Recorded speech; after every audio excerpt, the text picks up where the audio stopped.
नमस्कार। कमांडर सुधीर कुमार का भारतवासियों को फिर से एक बार नमस्कार। और आज एक मैं बहुत ही महत्वपूर्ण बात पे चर्चा करूंगा, और ये चर्चा है कि हमारे यशस्वी प्रधानमंत्री श्री नरेंद्र मोदी जी के ऊपर जिस तरीके से ट्रोल होता है, जिस तरीके से उनकी पोस्ट को डिसलाइक किया जा रहा है, जिस तरीके से उनका जो थ्रेट परसेप्शन है वो इंक्रीज हुआ है, वो क्यों हुआ है। यहाँ पे मैं जो सामान्य मानव हैं हमारे भारत देश के, उन सबको इन चीज़ों का पता होना चाहिए और बहुत ही सिंपल बातों के द्वारा उनको पता चलना चाहिए कि ये थ्रेट उनके ऊपर क्यों बढ़ी है, उसका क्या कारण है। ये कुछ मुद्दे हैं जो मैं आपके सामने रखूंगा। मेरे प्रिय भारतवासियों, आपको पता है कि मैं कमांडर सुधीर कुमार 24 साल नेवी के अंदर, इंडियन नेवी के अंदर रहा हूँ, और उसके बाद 15 साल से मैं प्राइवेट सिक्योरिटी एजेंसी में वाइस प्रेसिडेंट तक मैंने काम किया है। और सिक्योरिटी के ऊपर specially threat analysis and threat perception and risk analysis पे मैंने काफ़ी काम किया है। और वर्ल्ड ओवर मैंने काफ़ी कंट्रीज़ में इसके ऊपर लेक्चर दिए हैं। सिक्योरिटी एक्सीलेंस अवार्ड जो यूके में होता है वो 2010 में मैंने जीता, और नहीं जीता एक best integrated security solution of the year, लेकिन और 2 कैटेगरी में भी मैं उसमें नॉमिनेट हुआ, फाइनलिस्ट हुआ। जो उसमें एक कैटेगरी थी security consultant of the year and innovation in HR. तो ये सब चीज़ें मैं आपको इसलिए बता रहा हूँ कि मैं किस बैकग्राउंड से आया हूँ और मैं इस एनालिसिस को क्यों कर रहा हूँ कि हमारे आदरणीय प्रधानमंत्री का जो थ्रेट परसेप्शन है वो किस तरीके से इंक्रीज हुआ है, और इसमें कौन लोग इन्वॉल्व हैं और क्यों इस तरीके का दुष्प्रचार उनके खिलाफ कर रहे हैं। प्रिय भाइयों और बहनों और मेरे युवा साथियों, आपको मैं बताऊं कि भारतवर्ष आज़ादी के बाद में पिछले 67 साल में मैं ये नहीं कहूँगा कि काम नहीं हुआ, काफ़ी काम हुआ, लेकिन जो हमारा डेवलपमेंट का जो काम होना था, सभी सेक्शन जो सोसाइटी के सभी सेक्शन थे उनके लिए जो काम होना था वो एक निश्चित दिशा में और एक निश्चित मापदंड पे नहीं हुआ। उसमें काफ़ी विकार आए, और उसकी वजह से हमारा जो इंडिपेंडेंस मिलने के बाद में भारत को जहाँ पर हमें तरक्की करके पहुँचना था वो हम नहीं पहुँच पाए। लेकिन 67 इयर्स के बाद में पूरे देश ने इसको रियलाइज़ किया, और रियलाइज़ करके एब्सोल्यूट मेजॉरिटी से नरेंद्र मोदी जी को प्रधानमंत्री नियुक्त किया। अब 6 सालों में मैं आप जल्दी से उनके काम यदि मैं आपको गिनाऊं, सबसे पहला जो चेंज था, जो भारतवर्ष को एक अच्छे प्रधानमंत्री की ज़रूरत थी, जो एक अच्छे गवर्नेंस देने वाले एक नेता की ज़रूरत थी, वो नरेंद्र मोदी जी के रूप में भारत को मिला। और इसमें मैं किसी भी पार्टी और पॉलिटिक्स में बिल्कुल नहीं जाऊंगा, सिर्फ मैं उनकी मेरिट पे कि वो प्रधानमंत्री के रूप में किस तरीके से उन्होंने काम किया, मैं उसी तक अपने आप को सीमित रखूंगा। और उनका जो थ्रेट लेवल ये बढ़ा, वो क्यों बढ़ा। उन्होंने सबसे पहले जो दिया, एक दिशा ही बदल दी। अपने आते ही जिस ढंग से उन्होंने कार्य प्रणाली को किया, जिस तरीके से उन्होंने सब अधिकारियों को और सभी मिनिस्टर्स को और एक फेडरल स्ट्रक्चर में सभी जो चीफ मिनिस्टर हैं स्टेट्स के, उनको उन्होंने अपने कॉन्फिडेंस में लिया, उससे एक चेंज हुआ पूरे भारत में एक पॉजिटिविटी का जो चेंज आया, जो भारत में एक ऑनेस्टी के प्रति जो बदलाव आया, वो एक बहुत ही बड़ा बदलाव था। ये बहुत ही सेंचुरीज में आने वाला बदलाव था, जिसमें हम पिछले 67 साल में उनसे पहले भटक गए थे। अब आते के साथ ही उन्होंने जो चेंज में जो रिफॉर्म्स लाए, जैसे जन धन मन योजना है जहाँ पे 34 करोड़ लोगों के लिए अकाउंट खुले। उसके बाद में उसी जो गरीब लोग हैं, जो हमारे बीपीएल के लोग हैं, करीब 10 से 12 करोड़ जो है ना उनको एलपीजी सिलेंडर दिए गए। माता बहनें जो लकड़ी जलाकर या और केरोसिन जलाकर जो अपनी अंगीठी और रोटी का काम करती थी, उनको सबको एक शुद्ध गैस मिली और वो उससे निकलकर उनका एम्पावरमेंट हुआ। उसके बाद में जो भारत जो ग्रामीण इलाकों में और अपने गरीब लोगों को जो करीब 8 से 10 करोड़ जो टॉयलेट बनाए, उससे एक बहुत ही अच्छा साफ सुथरा उन्हें रहने की जगह मिली।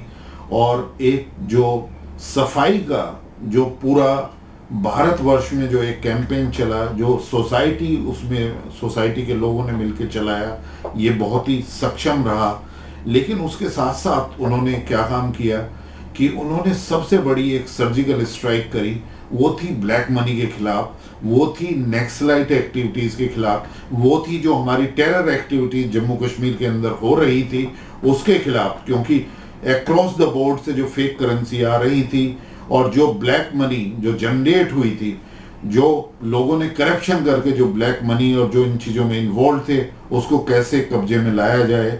क्योंकि इसको कब्जे में लाने का बहुत ही ज़्यादा ज़रूरत थी। हमारी इकोनॉमी डिरेल हो चुकी थी। आप सभी को पता है कि बैंक में डे लाइट लूट जो पिछले कुछ वर्षों में 10 वर्षों में हुई थी, जिसमें करीब हमारे जो एनपीए थे, नॉन प्रोडक्टिव एसेट्स, जो हमारी पीएसबीज हैं, पब्लिक सेक्टर बैंक्स हैं, जो हमारी सरकारी निजीकरण की बैंक्स हैं, उनमें जो ये एनपीएस थे वो करीब 14-15 लाख करोड़ के आसपास जो है टोटल पहुंच गए थे। वैसे फिगर जो आई वो करीब 12 लाख करोड़ की थी। तो इसके खिलाफ जब उन्होंने डीमोनेटाइजेशन करा तो उसने ब्लैक मनी की कमर तोड़ दी, लिक्विडिटी सुदृढ़ हुई हमारे जो जितने भी सरकारी निजीकरण के बैंक हैं, और उससे हमारी इकोनॉमी को एक फॉर्मल स्ट्रक्चराइजेशन मिला। और फॉर्मल स्ट्रक्चराइजेशन से जब लिक्विडिटी थोड़ी इंप्रूवमेंट हुई तो हमारी इकोनॉमी ने चलना दोबारा से चलना शुरू किया। और इसके साथ साथ ये सर्जिकल स्ट्राइक बहुत ही महत्वपूर्ण थी। काफ़ी लोगों ने उनके खिलाफ प्रचार किया, लेकिन सभी लोगों ने उसको पूरा समर्थन दिया। उसके बाद उन्होंने डायरेक्ट टैक्स और इनडायरेक्ट टैक्स में जो जीएसटी का प्रावधान किया, उसमें फिर काफ़ी लोग जो टैक्स बचाते थे उनका काफ़ी रोष रहा। तो इन सब चीज़ों को और फिर एनपीएस को ठीक करने के लिए जो आईबीसी इंसॉल्वेंसी बैंक्रप्सी जो कोड लाए, उससे काफ़ी जो हमारे एनपीए अकाउंट्स थे वो ठीक हुए और उसमें भी बैंकों को रिकवरी हुई। ये दूसरी बात है कि काफ़ी लोन जो है ना बैंकों की जो बैलेंस शीट थी उस पर राइट ऑफ करना पड़ा। तो कहने का मतलब मेरा ये था कि इन सब चीज़ों के साथ साथ जो मोदी जी का एक बोल्ड स्टेप था वो था surgical strike. Surgical strike across जब उरी में हमारे उसके कैंटोनमेंट के ऊपर एक चौकी के ऊपर अटैक हुआ, तो उसका बदला लेने के लिए हमारी फौज जिस तरीके से अक्रॉस द बॉर्डर उन्होंने सर्जिकल स्ट्राइक करी, उससे एक बहुत ही सख्त मैसेज दिया कि अब भारत के अंदर बहुत ही बोल्ड लीडरशिप है और ये टेररिस्ट की एक्टिविटीज अब स्वीकार भारत को नहीं है। तो इसके बाद जब दूसरा टेरर अटैक हुआ तो उस टेरर पुलवामा में जब किया गया तो हमने अक्रॉस द बॉर्डर बहुत दूर जाके जो वहाँ पे टेररिज्म को जो ट्रेनिंग देते हैं, जो टेररिज्म के जो आका हैं जो अक्रॉस द बॉर्डर पाकिस्तान में बैठे हुए थे, हमने वहाँ पर एयर स्ट्राइक की। तो उससे एक मैसेज पूरे विश्व में गया कि भारत के अंदर एक बोल्ड लीडरशिप है। सारा 1.3 बिलियन इंडियंस, 130 करोड़ इंडियन वो प्रधानमंत्री के पीछे हैं। और इस तरीके से जो उन्होंने काम किए तो उनके प्रति जो टेररिस्ट ऑर्गेनाइजेशन थे, जो हमारे नक्सलाइट ऑर्गेनाइजेशंस थे, जब उनके खिलाफ ये कार्रवाई हुई, जब उनका पैसा चोक हुआ तो उनका ये थ्रेट लेवल बढ़ता गया।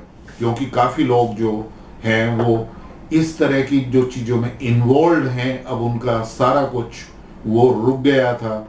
और पूरे विश्व में टेररिस्ट के खिलाफ जो है ना एक विचारधारा इतनी स्ट्रॉन्ग उन्होंने बना दी थी। मोदी जी ने सभी कंट्रीज में ट्रेवल करके बहुत ही स्ट्रेटेजिक पार्टनरशिप, स्ट्रेटेजिक रिलेशनशिप और पर्सनल रिलेशनशिप, यहाँ तक कि जो है ना इजराइल जो हमारा इतना अच्छा मित्र देश था, उसमें पहले प्रधानमंत्री वहाँ पर बने और वहाँ पे जाके उन्होंने अपने रिश्तों को, भारत के रिश्तों को मजबूत किया। और आज ये इस मुकाम पर भारत पहुँच गया है कि पूरा विश्व एक तरीके से वो हमारे प्रधानमंत्री, और प्रधानमंत्री जी की इसलिए क्योंकि भारत के 130 करोड़ लोग उनके पीछे खड़े रहे हैं, उनकी पॉपुलैरिटी जो है वो हमेशा बढ़ती जा रही है। अब 70-73%, फिर उसके बाद में 80-85% लोग जो है ना उनको पसंद कर रहे हैं। और यही कारण है कि काफ़ी जो इंटरनल एनिमीज की एक कंसेप्ट मैंने दी थी लोगों को, जो काफ़ी पॉलिटिशियंस हैं जो उनको ऊपर प्रहार कर रहे थे, जो उनको कोई मौत का सौदागर बता रहा था, कोई उनको चाय वाला बता रहा था, कोई उनको नीच बता रहा था, कोई उनकी बोटी बोटी करने का जो है ना संकल्प ले रहा था यूपी में, सहारनपुर में। और जो दिल्ली के अंदर छोटे छोटे बच्चों से ये कहलाया गया कि नरेंद्र मोदी को हम हिटलर की मौत मरेगा, जो बच्चों से कहलाया गया। तो इस तरीके से जो विष मोदी जी के खिलाफ जो ये पैदा कर रहे हैं, ये बहुत ही चंद लोग हैं, उंगली पे गिनने वाले लोग हैं। लेकिन अब उनकी रोजी रोटी खत्म हो गई है। उनको पता है कि वो ना तो भारत की पॉलिटिक्स में आ सकते, ना भारत के उत्थान के लिए योगदान दे सकते। तो ऐसे बहुत से ऑर्गेनाइजेशंस हैं पूरे विश्व में जो एक दूसरे से जुड़े हुए होते हैं। अब हमारे बॉर्डर्स बिल्कुल सुरक्षित हैं, वहाँ पर किसी भी तरह का, चाहे वो ड्रग्स हो या और तरह की कोई भी स्मगलिंग हो, फेक करेंसी, और जो टेररिज्म और नक्सलाइट को सपोर्ट करती थी, वो सारी उन्होंने समाप्त कर दी। तो इससे काफ़ी इंटरनेशनल ऑर्गेनाइजेशन ऐसे हैं जो चाहते हैं कि भारत जो है वो आगे अग्रसर ना हो, भारत डेवलपमेंट के रास्ते पे इतनी तेज़ी से ना चले।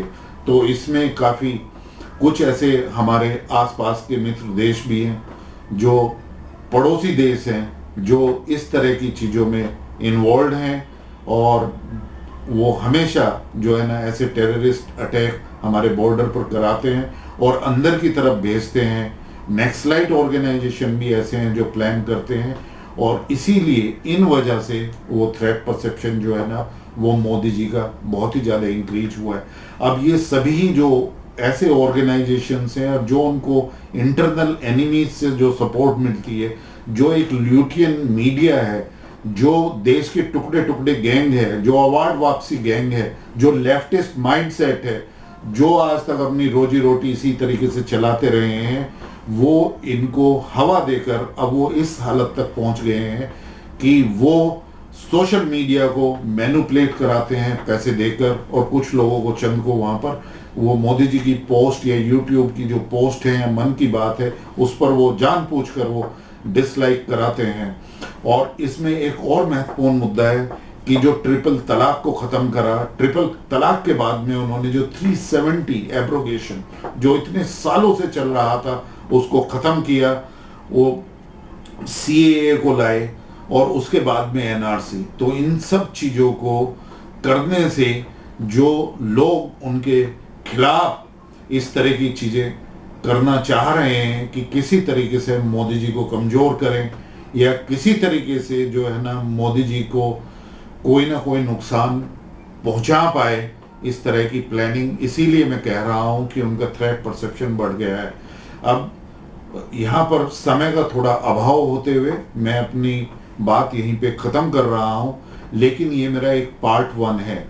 दूसरा पार्ट 1 जो है ना बहुत शीघ्र ही आपके सामने रखूंगा। लेकिन मैं आपको विश्वास दिलाना चाहता हूं कि हमारी भारतीय फौजें, हमारी भारतीय पैरामिलिट्री फोर्सेस, एसपीजी और हमारी पुलिस फोर्स पूरी तरीके से हमारे यशस्वी प्रधानमंत्री श्री नरेंद्र मोदी जी की सुरक्षा प्रदान करने में अत्यंत ही सक्षम है और 130 करोड़ लोग उनके पीछे खड़े हुए हैं। और हम विश्वास के साथ कहते हैं कि हम भारत को आत्मनिर्भर देश बनाकर ही रखेंगे और उनको पूरा सपोर्ट प्रदान करेंगे।